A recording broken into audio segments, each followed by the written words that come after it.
নমস্কার বন্ধুরা, আশা করি সবাই ভালো আছো।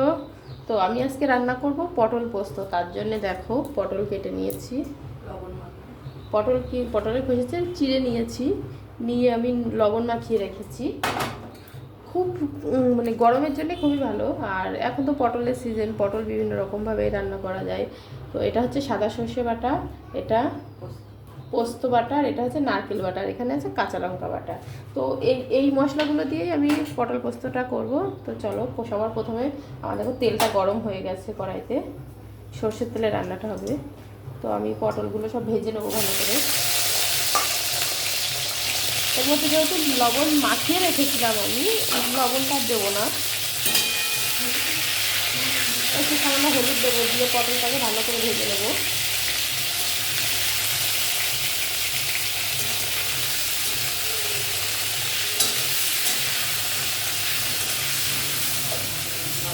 সুন্দর করে পটলটা ভেজে নেবো। পটল দেখো ভাজা হয়ে গেছে, ভালো করে ভেজে নিয়েছি। এবার তো এই তেলটা আমরা আমরা এই তেলেই রান্না করছি। তো তোমরা চাইলে তেলটাকে বাদ দিতে পারো, কেননা পটল ভাজতে পারো তেলটা একটু কেমন কালো কালো হয়ে যায়। এর মধ্যে আমি আরেকটু তেল দেবো, দিয়ে রান্নাটা করব।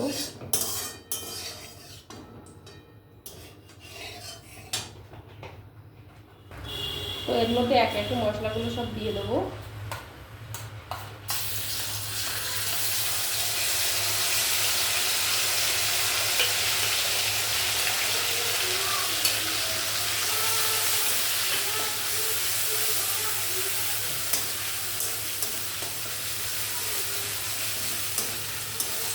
মশলাটা না আমি খুব বেশি কষাই না, তো বেশি কষানো লাগে না, কেননা নারকেল পোস্ত এগুলো খুব বেশি কষাতে হয় না।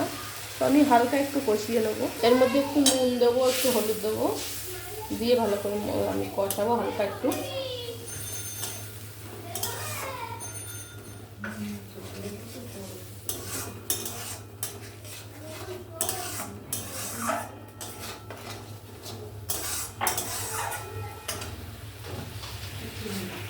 আর আমি একটু চিনি দেবো, কারণ নিরামিষ রান্না একটু মিষ্টি দিতে হবে।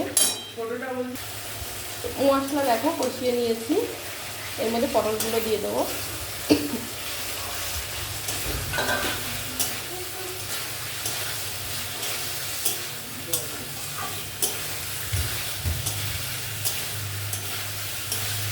এবার এই রান্নাটাতে বেশি একটা হলুদ দিইনি, হালকা সাদা সাদা টাইপেরই হবে।